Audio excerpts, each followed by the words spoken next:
up there, but because it's diesel, they won't get the brew up that the English got when they had their petrol-powered tanks, and people were just incinerated inside. The march moving forward, the Germans getting out with their side weapons, but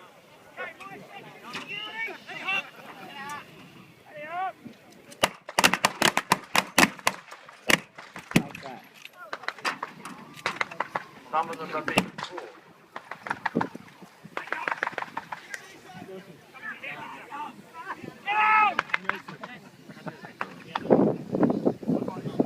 And someone has been captured now. Two are being captured. They have their hands up. They're trying to resist, but I don't think kicking them's going to stop them fighting. It's not in the Geneva Convention. I went hot then. Someone has got something into the pillbox. And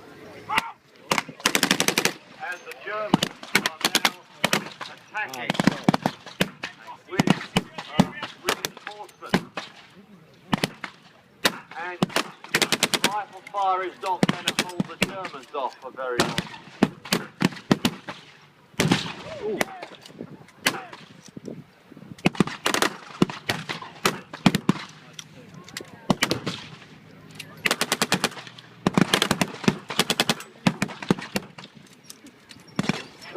And then there's 3 German tanks coming in to take action against the Essex, who will have to retire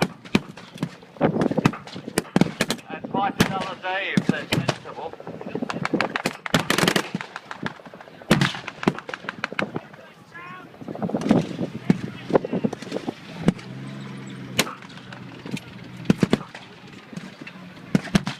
So this is a bad battle for the Essex to get involved in. They really do need to move back, get some cover,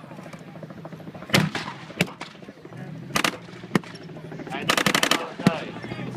The troops are coming out now of the German personnel carrier so that they can start infantry up against the Essex. You can see them coming out of the armoured personnel carrier 611.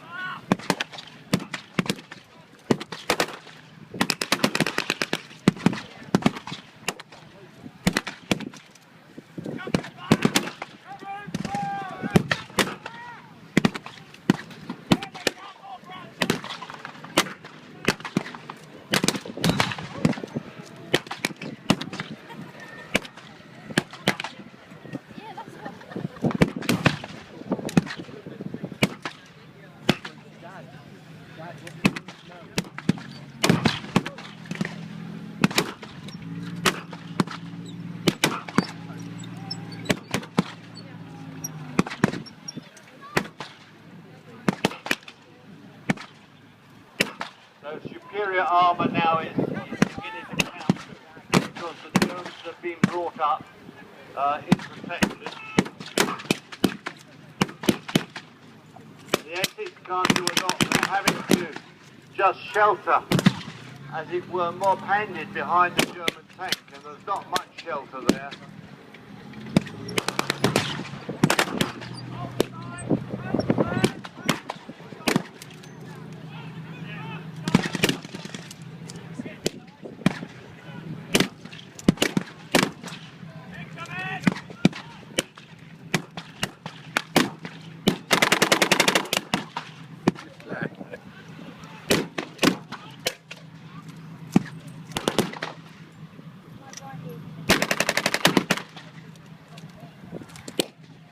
There's pressure now on the Essex from the advancing Germans.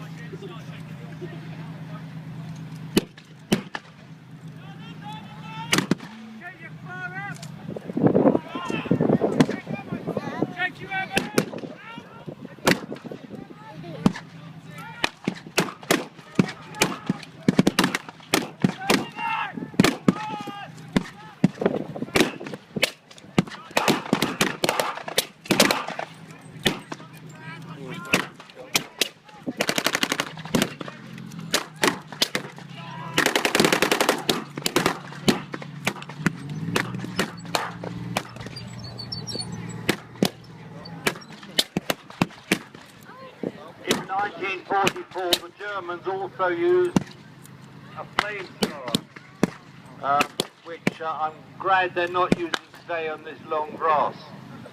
But the buildings that were hit with the flamethrower are still black to this day. And you can go along and look at them and see the side of the barn where it's all black and sooted with the flame from the flamethrower. The Essex are pretty well beaten back there.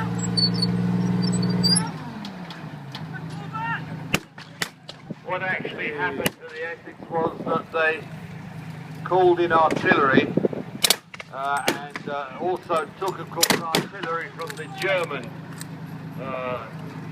tanks. And in the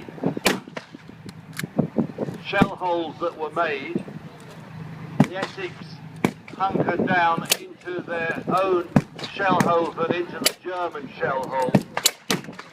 And they got mixed up, as they are just about to now, with the Germans. And the Essex very bravely called shell fire in from their own side, on top of themselves, in order to defeat the Germans. And the Germans were defeated as a result of that brave action, where they covered themselves and went in with their own shells falling on them. It's interesting that the area that it was done is called Essex Wood to this day, with stone markers to mark the lines of the battle.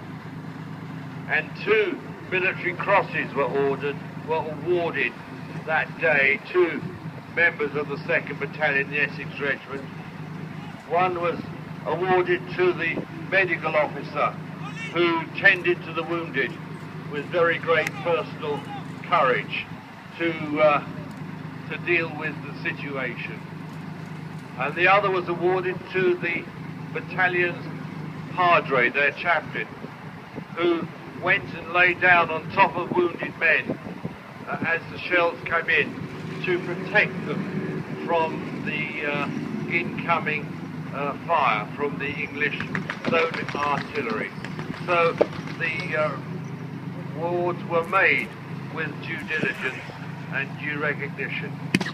There is a plaque on the edge of the field, and early in June, when everyone is out for the D-Day remembrance, reeds are laid at that plaque to remember the battle, very similar to this, and the local mayor and